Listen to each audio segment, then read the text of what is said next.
Howdy doody. What's going on these days? How you feeling? Oh, it's hot. I wish I had the fan on me, but I don't want it to ruin my mic. So I'll just I'll power through for the listeners. Right. Yeah, I hear you. It's been freaking hot where I've been too. So, and raining. So, it's a crazy amount of thing. But I guess it makes sense for being part of an episode like this where we get to go to a place that is always hot and tons of water, that being Zoidberg's planet. So I guess it's kind of fitting that it's so warm. But yes, welcome everyone to episode 9. Why must I be a crustacean in love? Yeah, overall, your thoughts on this episode before we get into it.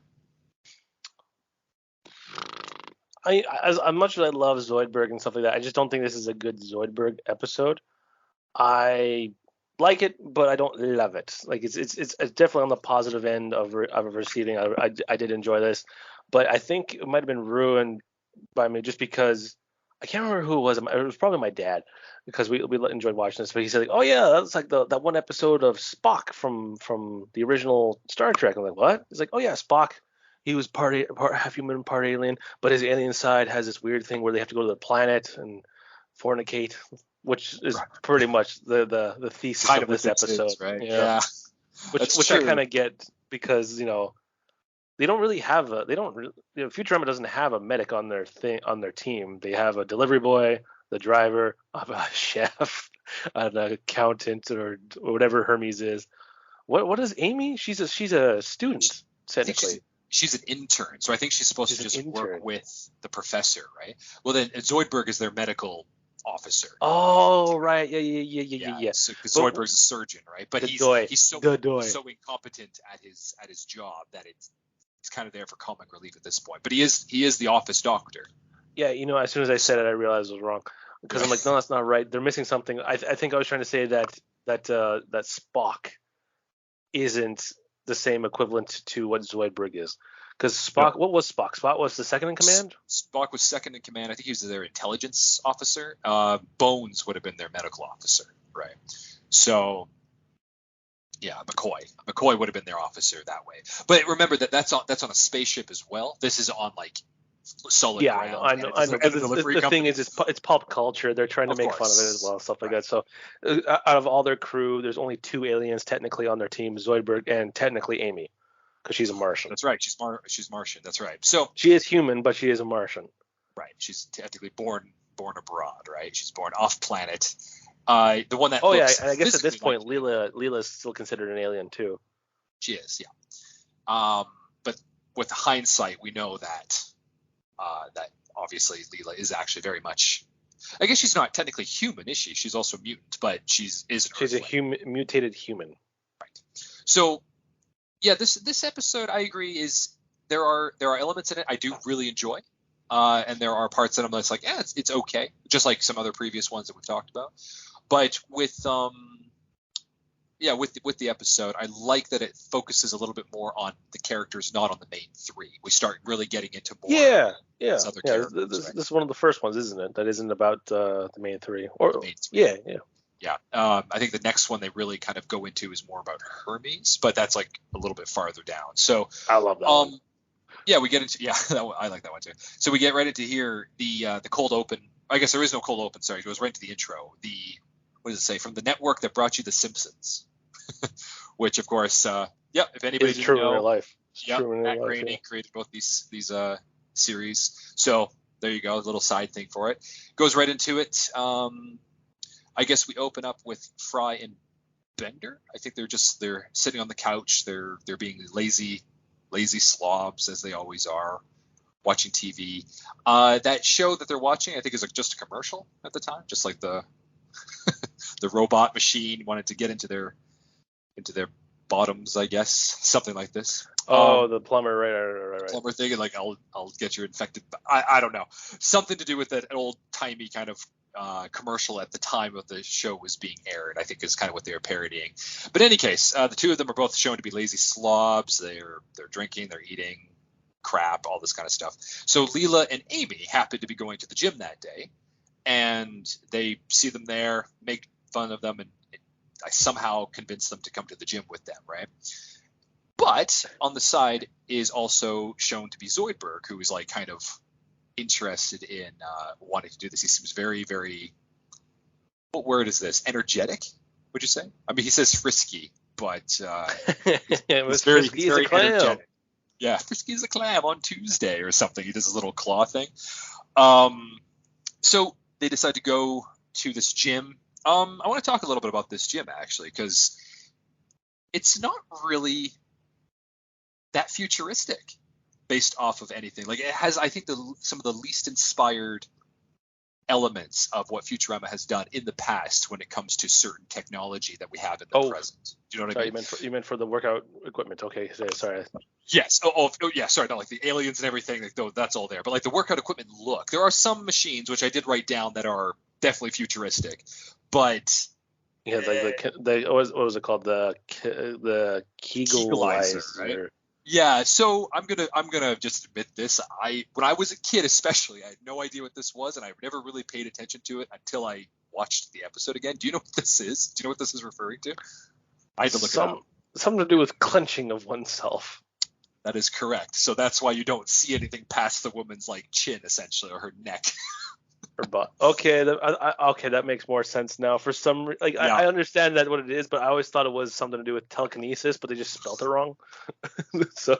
Okay, that's funny. So when I was a kid, I thought it had something to do with like her mind as well, because she's like just squinting and she's like just blinking every time. So I thought it had something to do with like her mind.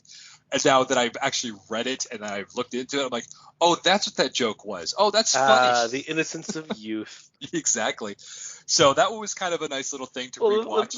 The thing is, you always hear, "Oh, did you do your Kegel exercises or something?" That's like, they always ask that to women. It's like, yeah, I did them, yeah. And like, just never really made, yeah. Once it doesn't make sense. No, kids wouldn't really think that much of it, right? And adults would be like, "Oh, that's kind of funny." I think the real thing from that though is like that woman, she's lifting like, I don't know, 50 pounds. Like based on the thing behind her, like she's lifted a lot of weight, so that's pretty good. There was also one thing I noticed. I got it pulled right here. How many does she have? She has. Well, we don't know how much that weighs though, right? Like she's got 10 plates, so it's 10 plates. So if each one's 10 pounds, that's 100 pounds 100 right pounds? There. Yeah. Jesus. Unless they're doing, I mean, yeah, it's America. It doesn't matter. Probably like 100 pounds. Sure. Yeah, I'm sure we won't think too far into this. We've already spoken about it. We won't dissect too much about it. Another one, which I think you'd be interested to see as well, I think is like the same. Obviously, it's not Larry, who's one of Mom's three sons, who we haven't looks exactly like him, who wasn't an actual character at this point. Right. So they just used the character model, which is just funny to see because if anybody knows anything about the three sons, especially Larry, the pitiful one, the pitiful middle child, he was constantly getting abused. So the fact that they're having his model be beaten up by a punching bag, the punching bag that punches, is actually quite fitting. So in my head canon, I do think this is Larry before we actually meet him. Oh, 100%. It's the character before we knew who he was. So at this point, he's just unnamed character number 3 or whatever it is, right? But I do probably on his character sheet. But they probably grabbed it. They probably grabbed it from that. It's like, okay, well, which ones we have that we could use that doesn't look too generic. They did change him a little bit. I think if you look at that model versus his current model or whatever, it does look a little different. It's just the hair, but more or less the same face. Well, I think the hair is pretty similar too. But no, like seriously, in my head, I think that is Larry. Like it's not the character model. I'm not talking about in story, in universe. That's Larry to me. Oh, I 100% agree with you. Yep. Okay. Anyways, so they have the Kegelizer, the punching bag that punches people. But then everything else is the same. Treadmills, normal weights. They do have what is that? Like a gravity controlling mechanism on the wall so that people can look like they're doing more weight than they actually are, which Fry is taking advantage of, and Leela calls him out on it and turns it back down and almost kills him, but Futurama. Well, there's also another thing too when Fry's like, I love these oh crap, what's the word? Oh, the co-ed thank you. The co-ed steam room. And this right here, I find funny when Leela's like, oh, look, Amy, look what happened before genetically modified males. So it's just like Fry has a tiny pee-pee. Yeah, the total. But like, even back then, everybody was making fun of Fry's junk. Well, Yeah. it also just says that at some point in the past, they've genetically modified everyone to have probably huge schlongs. So who knows?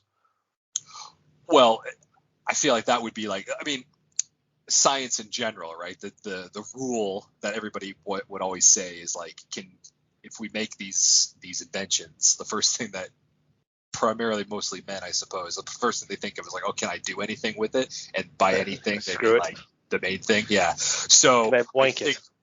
right. So I think that's kind of the joke that's going on with that as well. But it's also just Yeah. Fry is so confident in how he portrays himself, being like, oh yeah, co-ed, like I'm gonna sit back and do all this stuff, and it's not until like Amy and Leela comment on the fact that he's like not as good as anybody else that he starts to feel self-conscious about it. I've also seen a joke similar to that. It's like when a man walks up to a genie, he's like, "Okay, what do you want for your second wish?" My second wish? What do you mean by second wish? Come on, dude. We all know what the first wish is for every guy. Oh, Look in your pants. Oh, okay, yeah. Okay, my second wish did. is. Oh, you already took care of it. Thanks. Right.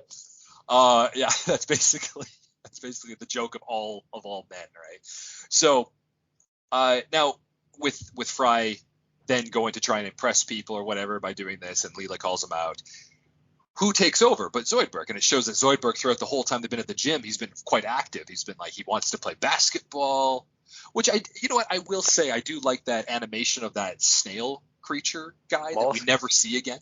I think that's kind of a cool idea. It's like another what is that? Sea creature, aquatic creature type of alien. Yeah. I like that. But Zoidberg comes over, steals the dung super heavyweight from Fry. Yeah, what is that chest called? Press. Right, but the bar, barbell. I guess. No, barbell. I think it was the small ones, aren't they? Or those are dumbbells. Maybe it is the barbell. Yeah. Any case, yeah, he grabs that with all the weight. It's super heavy. It's normal gravity, and he's able to pump it. Freaking Zoidberg's strong. Like, he's getting everything done, and then like all his testosterone is just like going crazy, to the point that he himself goes crazy and ends up making a huge, crazy. What is this? I guess just panic amongst all the gym people. My favorite thing of this is when he's like, more weights, more. I love the fact putting that on more weight. That Amy and Fry jump on as if they're the same weight. So I think that's just because they can't fit anymore, so they're just like, okay, we're the two closest. And I think too far of it, obviously, but they should have just had Leela and Amy jump on because they're more or less be the same size, rather than a man who's fat and a little tiny Asian girl.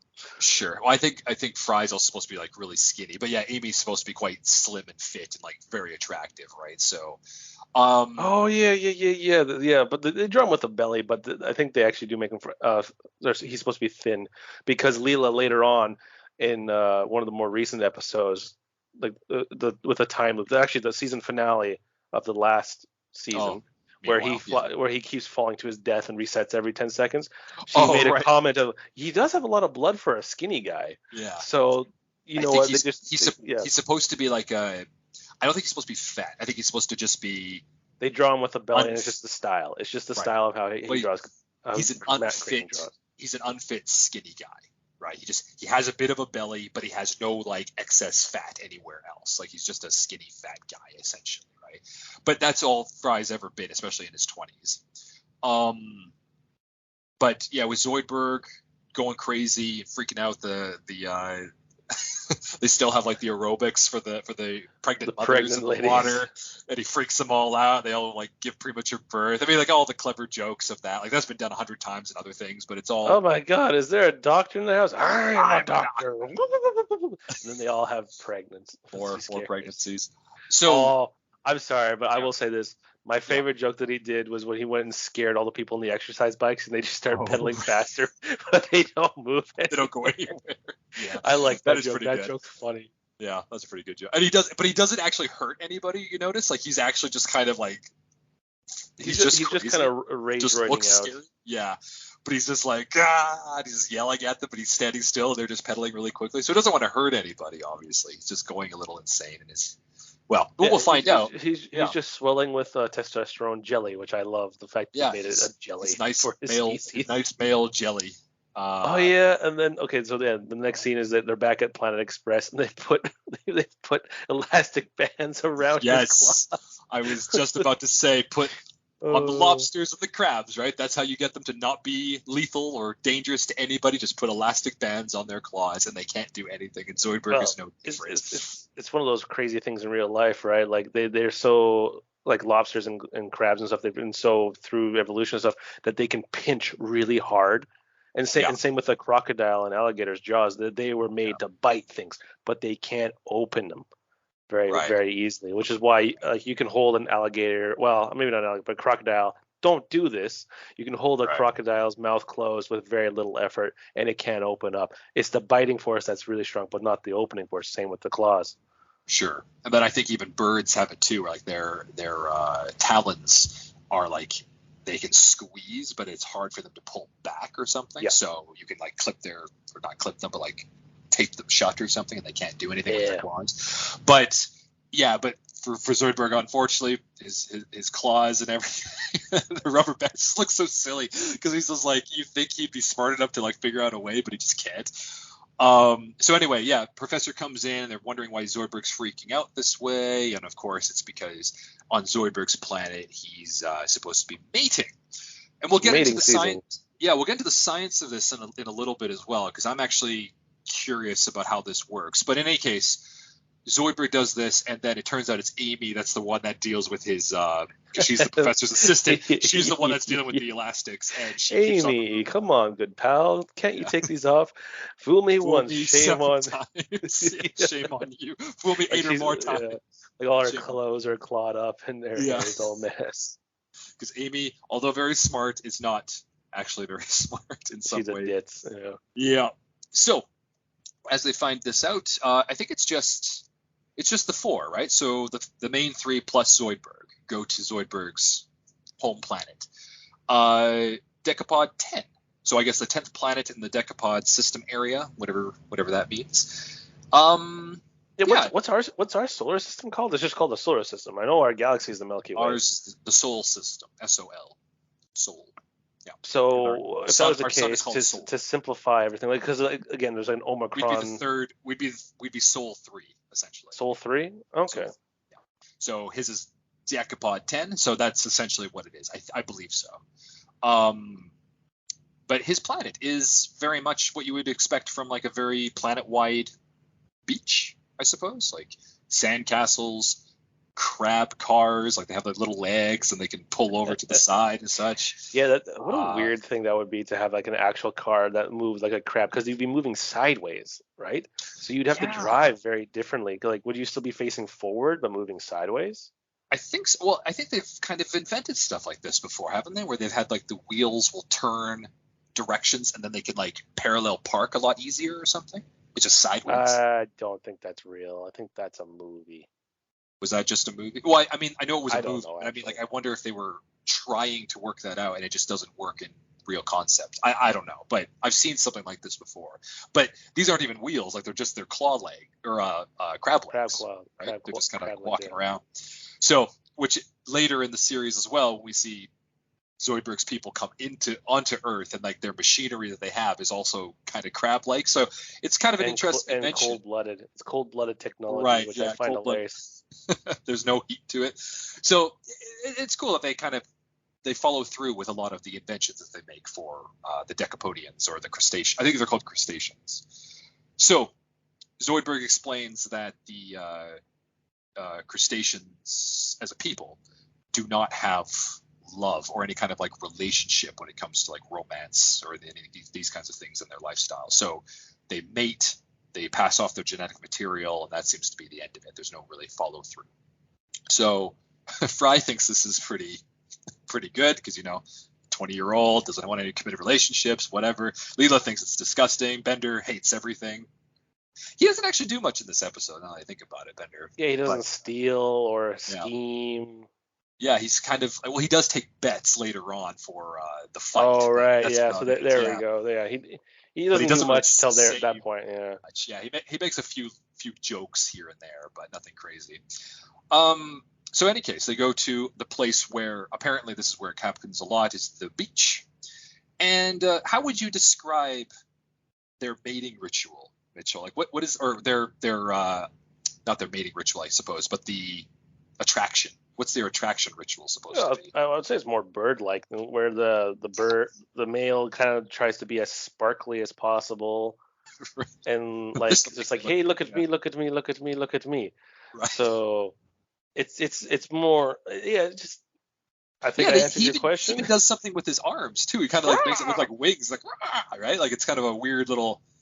Yeah, it doesn't do like any claw thing or anything. It's like kind of just waving his arms like chicken wings or something. Yeah, it's like "Rah, rah." Well, you know what? I've never ever looked into the mating ritual of crabs, so Crabs. I have Maybe they do no. something. That's true. Um, but in any case, I guess like on the beach, and there's all these other As male as crustaceans who are doing far the as I exact can same thing. think, Yeah, as far as yeah, I can think, when it yeah. comes to lobsters or maybe crabs, I'll say no more about lobsters. It's about the size of the pinchers and Well, it's funny, aggressiveness.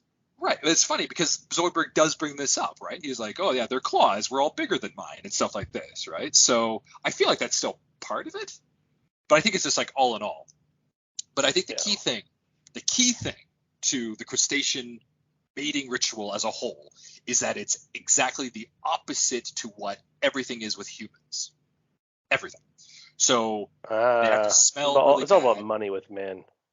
I Well, have lots of money. You do? Yes, I but do, I mean, baby. like I love you forever. in terms of attraction, though, right? So like smelling bad, having like their bodies are massive because they have so much genetic material and all this kind of stuff, and they don't do certain things. Like it's even their sound is supposed to be like a certain way and everything. Like it's very much everything, and even how they speak to each other. They're very direct, right? Like, oh, you are just inferior male specimen. You have nothing to really offer me. I don't like you at all. There's no like prefacing. There's no like trying to ease them down. They're all just very direct. I feel like that's the key thing here. Hence why there's no concept of love, because nobody has any of these romantic issues or feel like they have to play any kind of game with each other for it. They just do their thing. But Also, if they do mate yeah, with each other, they die. well, that's at the end, yes. But before we even figure that out, I suppose maybe that's the main reason, right? It's because, well, okay, you know what? I was going to save this to the end, but why don't we'll talk about this now? I don't think that's true for the Shoots. females. I don't think that's true for the females. I think it's only true for the men, because Zoidberg has a mother. We've seen her as he's been an adult, or he's Right, been a child, and then he grows right. up. So I think it's only for the males they Well, die. I'll play my card here. Who raises the kids then? There's obviously people who don't get mates, so they raise the kids, right? And So whether you think that, that could be family, where like say like it's an aunt, like your mother's sister who didn't find a mate, or your mother's brother, or whatever, or your father, whatever, just a relative who doesn't find a mate. Are and he they just calls the her, and he just calls her mom? Yeah, mother? yeah. It could be, very well could be. That could be an Because instance even of that. even like even though there's families out there whose parents have died, who've been raised by other people, they can Yeah, still call them mom, right? Like people who are adopted will still of call course. their adopted mom and dad, right?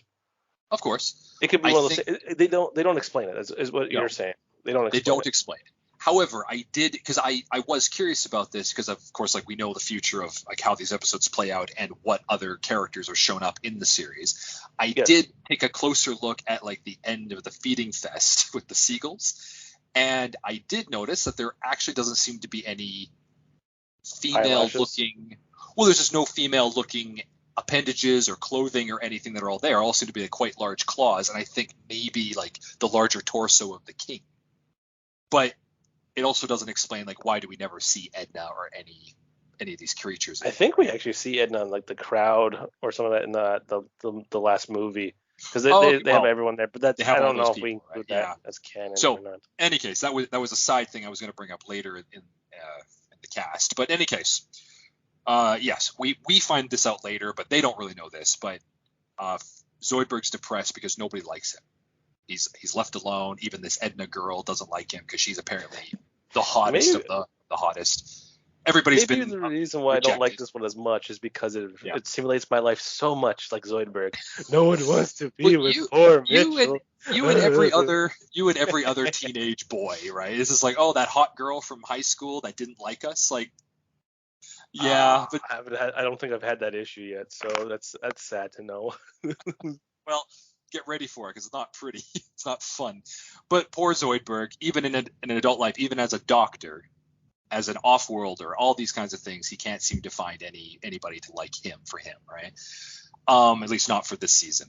So Edna doesn't like him, and so Fry decides to try and help him out and like create the idea of what romance could be, and try and get him to turn Edna into liking Zoidberg, right? One side thing before we get onto this, did you notice that Leela mentioned Sean in this episode as well? We see Sean later he's the jazz guy, right? He is, but we see him way, way, way in the future. But is this the first time we've actually ever heard her admit this, like utter this name? Yeah. It is, right? So this is the first instance of Sean. And we don't see Sean for like 10 years at this point. More than that. Yeah. It was Yeah. one of the later episodes, wasn't it? It definitely was. It was one they're like the zoo animals or whatever, right? Yeah, I love that in there. episode. Yeah, I think that was after 2010. So yeah, I think it was like years later. But it's just funny how far back that name Sean has come out, and Leela runs away crying because of like how depressing it is that Sean dumped her.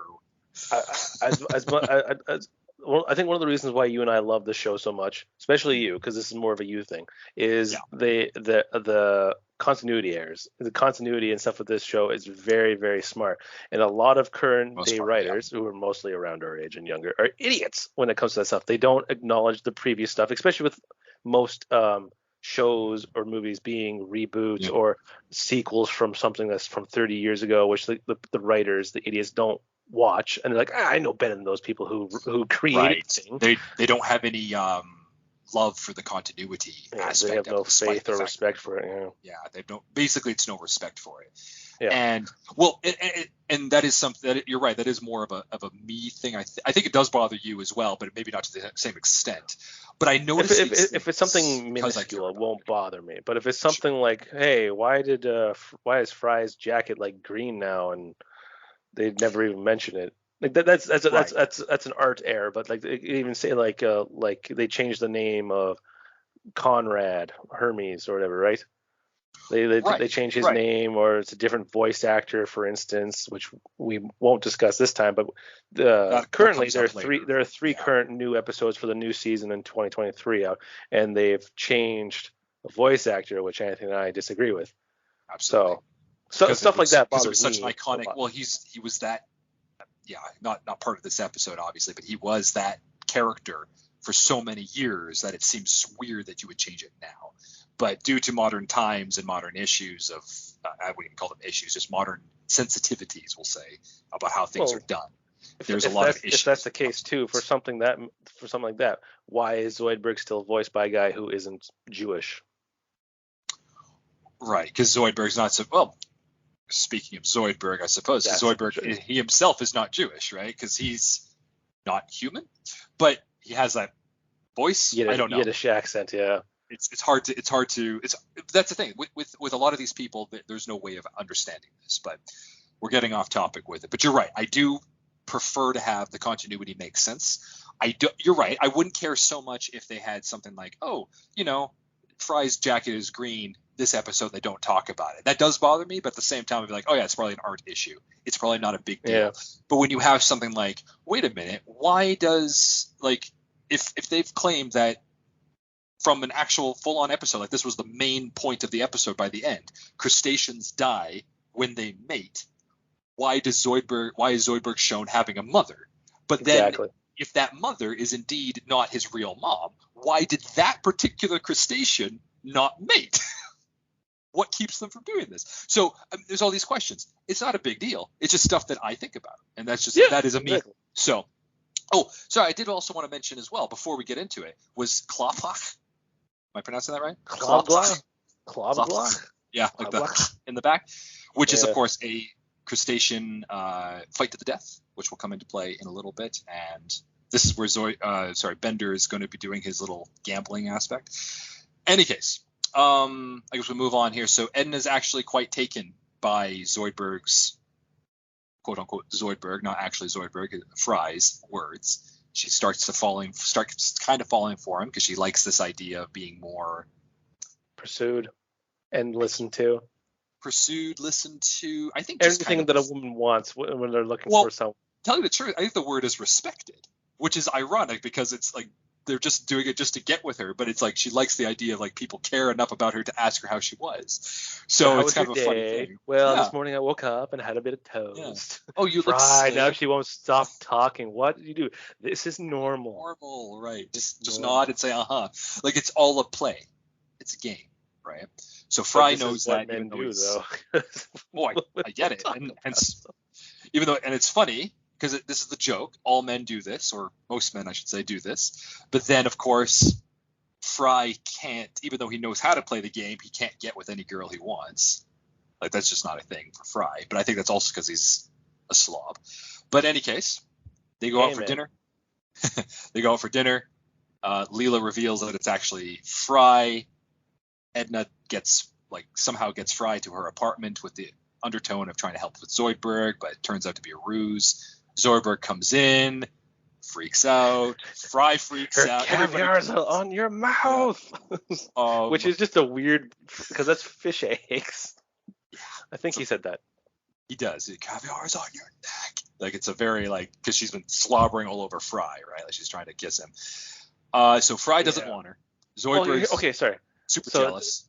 I'm going to interrupt you here just to ask you a question. The mouth appendages of Zoidberg's species, do you think that's soft, like a tentacle, or is it hard, like a crab? I think it's soft. Because earlier in the episode, when the professor tried to sedate Zoidberg, the needle broke. Well, and that was on his arm. That's his shell, right? So I think because we've also been shown to see that Zoidberg can shed his shell. Yeah, in later episodes, he can shed his shell, and he's literally like this gelatinous, gooey-looking creature, but he still has the same outline. So I think that's how exoskeletons work. They're they're really soft on the inside because they don't have bones on the inside, right?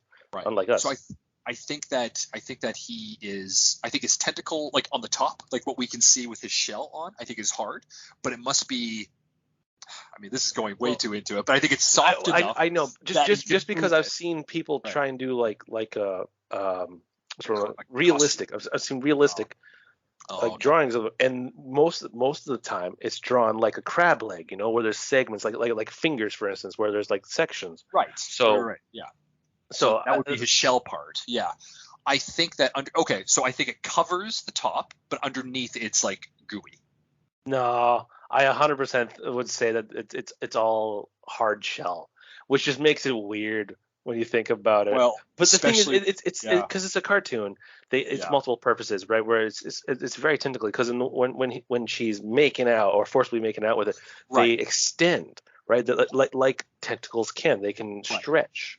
Right. So it's just a very weird biology that I have issues with Zoidberg. I love Zoidberg, but his face tentacles are so weird, and I don't know if they've ever called them tentacles. I think they've called them mandibles. Mandibles and your face tentacles or something. Your face thingies. I think they've insulted him with them before.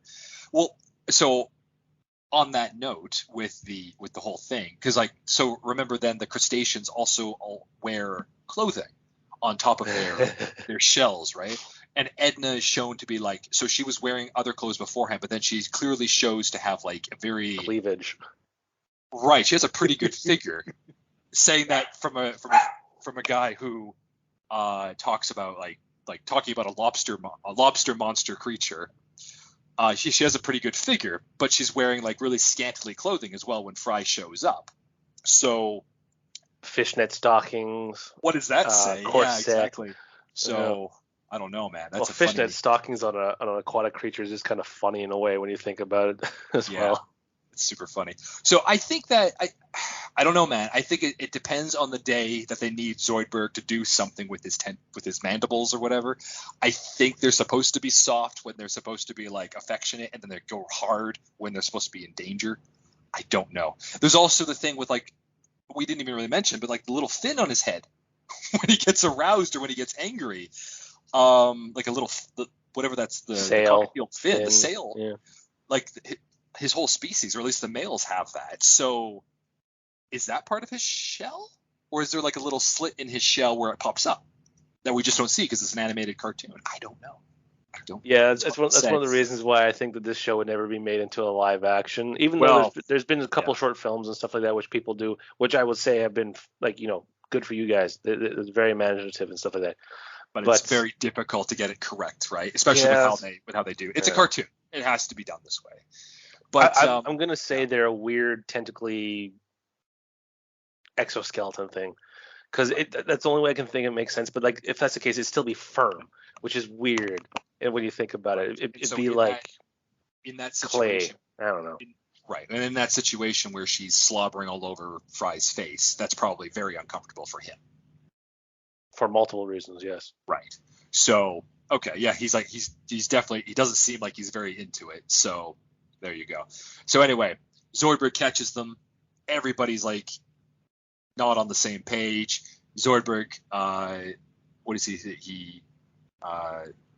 Doesn't threaten him. I think he just challenges him to claw block, doesn't he? Yeah. That's it, right? So he has claw block, which is the fight to the death. They do the little claw thing. Fry's like freaking out. So the next day they go there, and the king, and I mentioned the king because he's such a minor character, but this like weird king crustacean who claims to give up all mating things to uphold rituals and everything. He's like a large, fat, slobbish character, as a typical king would be, I guess, in this case. He oversees it with the whole crowd watching as Zoidberg and Fry are going to battle to the death. Fry gets this one weapon that is like a giant crab, like lobster cracker or whatever it is, like that tool. The claw crack. And then Zoidberg just decides to go for his own claws. Bender starts. He's gambling. He's getting bets against Fry. He tries to get him to take a hit, even though that'll kill him. Fry, take a dive. Fry, take a dive. One thing I want to mention about this fight, I think this fight is actually quite cool. I think it's quite imaginative, and I enjoy the whole style of it. There's one thing. What do you think about the music when they're fighting? Because they use this musical score quite a bit in Futurama. Well, I will say this, like after watching a whole bunch of other TV shows and stuff, especially ones that are like a little lower budget in the earlier stuff, when they do stuff, they'll use that for a long time. They'll use that's a script and stuff. Hundreds for a long of episodes time. have this musical because score. it's just but it works that really way. well. Yeah, I feel like it works really well in this instance, doesn't it? Like it's yeah. If you have the 5 tones or whatever, like the mysterious, the scared, the action filled one, the happy or sad one, which this one does have, right? That does have the scary, the dun dun dun dun dun, which maybe that might have been used from. Yeah, like when she's cleaning the claw thing, right? I actually don't know where that was from. Is that just a typical? That's just a typical thing, I guess. But, I want to say that might have been used for some other. It's a reference. It's definitely a reference to something because they play it too long and it draws attention to it. So, yeah, I'm probably gonna have to look that one up just to make sure that we're not like, oh yeah, it was a great choice when it was actually like stolen from something. It's definitely, I think it's an homage to something. But in any case, I think that overall I did like the fight. The anime. What do you think of the animation style for that? Like when they're doing like the what's he doing? Like he's like the nunchuck thing. Nunchuck things. Yeah. I like Fry's, but then when Zoidberg is just kind of like, it looks like he's spinning his claws, which doesn't make sense. Like biologically, like you can't, like when you wave back and forth, you just go back and forth. You don't spin your hand around your wrist, because when you do that, you show the backside. Like people can't see that, but like you can't literally rotate your wrist. Right. So he's kind of doing this weird, like it's flat and he can spin it, right? Yeah.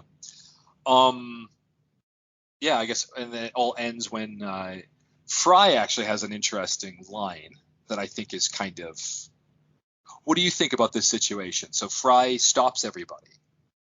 It's a very poignant point, I'll say. It's very. I guess that's kind of a reductive, but in any case, he's very poignant in the case that he says, as he has Zoidberg, because he wins essentially, like he has Zoidberg by the neck, and he looks around, and then everybody's like cheering him on to kill him, And he looks down. He's like, no, I'm done. I don't want to fight you. And then he calls out the whole crowd and says, like, far be it from me to criticize or whatever your cultural traditions and all this other stuff, right? And I'm thinking to myself, that's an interesting thing, because if you were in that position, what would you do? Well, who am I? Am I Zoidberg or Fry? Sorry, because I more resemble Zoidberg. Well, you're human, so we'll say that you're in a world, not even in this particular position, but like you're in a different cultural aspect where people are giving you either the option to do this cultural thing that everybody does, or you can insult everybody. What do you do? It's a very big term, because like I've had to experience stuff like this myself, and it's annoying because you know something's wrong, but if you don't do it, everybody will think less of you, which is like just crazy. What's your thought? I'd probably do the same thing as Fry, because Zoidberg would be my friend who I've gone on adventures with and stuff like that. And we're just like, I understand he's just filled with rage of boning rage. He's boning rage right now. So it's like, okay, let's do it. I'm about to kill you. Calm down. Come on. Okay, guys, now screw all you guys cheering this on. Okay, so you would insult them. Yeah, but that's only in the scenario where Zoidberg is my buddy, kind of thing. Like right. So it's like would you do this for a workmate? Yeah, would you do this for a workmate? maybe so would you not. Kill your workmate? yeah. But if they were one of my good pals at work, maybe not. Probably not. But if they're just a random asshole, nah, he'd die. Well, I guess that's quite a very extreme. That's a very extreme situation. I suppose correct.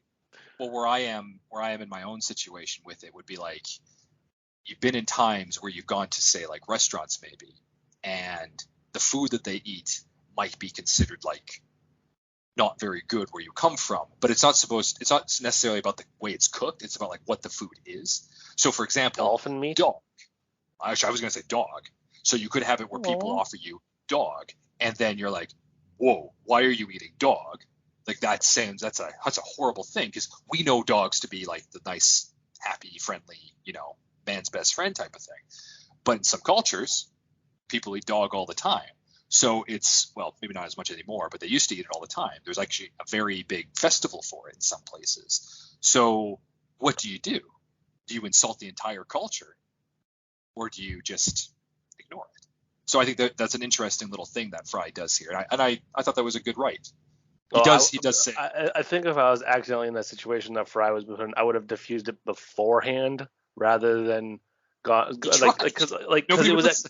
because it was at nighttime when Zoidberg challenged Fry, and then it's now daytime. So there's lots of time to go, hey, Zoidberg, this was not what it looks like. I know it looks weird and stuff like that, but no, Edna's a creepy, weird crustacean creature, which we don't know if it's tentacles or mandible like texture on the lips. No, I'm good. Or he could just like get the ship and fly away or something, get Leela to take him away. Oh yeah. All right. So back to that music thing that you asked earlier. I looked this up, and it is oh crap, I just lost it right here. It's very distinctive. The fight music is written by George Fried for the Amok Time, which is from the original Star Trek. The Amok Time. Okay. So it is written. I think it's called like the Ritual or Ancient Battle or something like that. And it's I don't know if it's an exact replica. It doesn't say that, but it just says it's just very distinctive. Very distinct. Sure. Yeah. Influenced by how we spoke of how this kind of spoke of elements of certain Star Trek episodes in the past too, based on like going to people's home worlds for this. So it's funny that they would also do it in that way. I guess that was the point. So excellent. I'm glad that you looked that up. Any case, we'll finish off here with saying, so Fry gives in, and then Zoidberg takes a cheap shot, cuts off his arm. They start fighting again, but it turns out it doesn't matter. The crustaceans all leave because they're going to go to the mating ritual, and Edna ends up with the king, who gives it up, I guess, for her. And then everybody who we think just dies. And there's a funny little joke about how Zoidberg actually either has to live without having sex or die. And Fry like, oh, that's a tough call. So good jokes, a lot of funny elements. Zoidberg puts his arm back on wrong, and they finish off with him like holding a grudge. I think that's kind of what he was doing, because he was cutting off his legs and everything. to put his arm back correctly because he did it wrong the first time. But yeah, overall, I think this episode is good. I like it. I definitely rewatch it. More so for, I think, the idea of like where does Zoidberg come from more than anything else. But yeah, that's why I must be a crustacean in love. So overall, Mitchell, your thoughts on this episode, your MVP, favorite scene if you have one. What are you thinking? I think my favorite joke, or whatever we want to call, is right after Fry does is like his kind of speech, like you guys should be better, kind of thing. You got to do better, guys. Right. When then Zoidberg cuts off his arm, he's like, "You bastard!" He starts beating him with the cut off arm. Right. I think that was pretty funny. Because after he's given like heartfelt speech to say like, yeah, Zoidberg is my friend and no girl will ever tear us apart. And Zoidberg cuts off his arm. Yeah, that's true. That is pretty funny. Yeah, I also love the fact that he tried to use his arm as a boomerang as well. Right. Oh yeah, when they're finishing off their fight. One of my favorites, I think, just like a small little joke there, is the when they arrive on the planet and the guy welcomes Zoidberg to the mating ritual and he says like Doctor, and it turns out that's just like he has a speech impediment. It's not actually how you say his name, and Fry calls him out on that. Yeah, I think there's quite a few jokes here. So what MVP or your Zoidberg's MVP. Zoidberg, It's his episode. It's his episode. He does a good job. Like I said, it's not my favorite Zoidberg episode, but it's not my least favorite one. Sure. No, I think this is it's a solid episode for him. Maybe not the funniest, or maybe not the best of them. It's funny, but maybe not the best of them.